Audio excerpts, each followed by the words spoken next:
नमस्कार दोस्तों, स्वागत है आपका मेरे चैनल पे। दोस्तों, जैसा कि आप जानते हैं कि इंडिया आत्मनिर्भर हो रहा है डिफेंस क्षेत्र के अंदर, और इसके ऊपर बहुत से काम भी हो रहे हैं, बहुत सी चीज़ें लोकली डेवलप की जा रही हैं। लेकिन दोस्तों, एक चीज़ ऐसी है जिसकी हमें लंबे समय से ज़रूरत है, और वो है मल्टी रोल ट्रांसपोर्ट एयरक्राफ्ट। दोस्तों, ये केवल ट्रांसपोर्ट एयरक्राफ्ट नहीं है, बल्कि इसका इस्तेमाल कई जगह किया जा सकता है। इसका सर्च एंड रेस्क्यू मिशन के लिए इस्तेमाल किया जा सकता है नेवी के द्वारा, जैसे कि दोस्तों P-8I एयरक्राफ्ट हमारे पास है, और वैसा ही इसे बेस के रूप में इस्तेमाल किया जा सकता है। इसके अलावा अवाक्स के लिए भी इसे एक प्लेटफॉर्म के रूप में इस्तेमाल किया जा सकता है, और हमारे फाइटर जेट की रिफ्यूलिंग के लिए एक टैंकर एयरक्राफ्ट के रूप में भी इसका इस्तेमाल किया जा सकता है, और अन्य कई जगहों पर इसका यूटिलाइजेशन हो सकता है। तो ऐसे में दोस्तों, अब इंडिया के इसके लिए क्या प्लान है, और साथ ही कैसे ब्राजीलियन कंपनी एम्ब्रायर हमारी मदद कर सकती है, आज इसी के ऊपर बात करेंगे। चलिए दोस्तों, शुरू करते हैं। दोस्तों, ब्राजीलियन कंपनी पर बात करने से पहले मैं आपको बताना चाहूंगा कि इंडियन एयरफोर्स को अभी भी 45 से 60 मीडियम एयरलिफ्टर की जरूरत है, और इसके लिए दोस्तों एक प्लान भी बनाया गया था। रशिया के साथ मिलकर एक मल्टी रोल ट्रांसपोर्ट एयरक्राफ्ट यानी MTA प्रोग्राम चलाया गया था। लेकिन दोस्तों, इसमें बहुत से मतभेद थे इंडिया और रशिया के बीच में, स्पेशली इंडिया के हिंदुस्तान एरोनॉटिक्स लिमिटेड के बीच में और रशिया की इल्यूशन के बीच में, जो ऐसे एयरक्राफ्ट बनाती है। तो दोस्तों,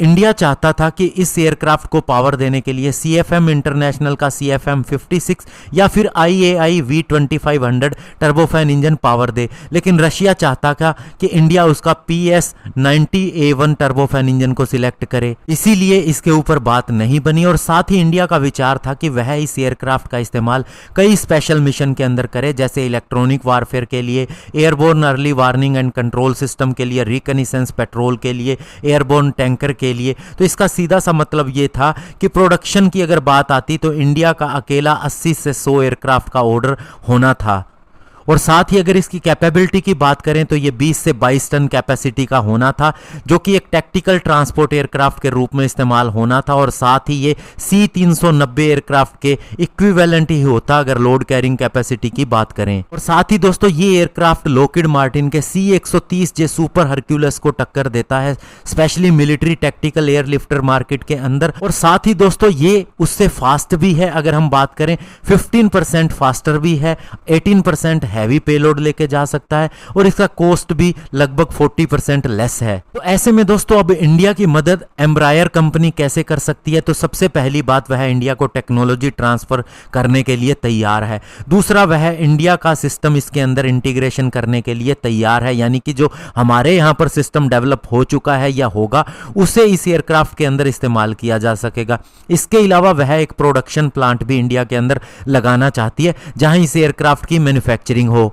और इवन एम्ब्रायर का यह भी कहना है कि इसके रॉ मटेरियल को भी इंडिया से ही लिया जा सकता है, और इसे जीरो से शुरू किया जा सकता है इंडिया के अंदर, अगर इंडिया का अच्छा खासा इसका ऑर्डर भी मिलता है। और दोस्तों, सबसे बड़ी बात यह है कि एम्ब्रायर को अपना बिजनेस बढ़ाना है वर्ल्ड वाइड, और इसके लिए उसे एक पार्टनर की जरूरत है। इवन दोस्तों, ब्राजीलियन एयरफोर्स ने इसका जो ऑर्डर दिया था, पहले 26 यूनिट का था, उसे 22 कर दिया गया, फिर 22 से भी अब सुनने में आ रहा है कि केवल 15 यूनिट का ही ऑर्डर दिया जाएगा। तो ऐसे में दोस्तों, इसे बिजनेस की बहुत ज्यादा जरूरत है, और पार्टनर की भी जरूरत है, और इंडिया वो पार्टनर बन सकता है।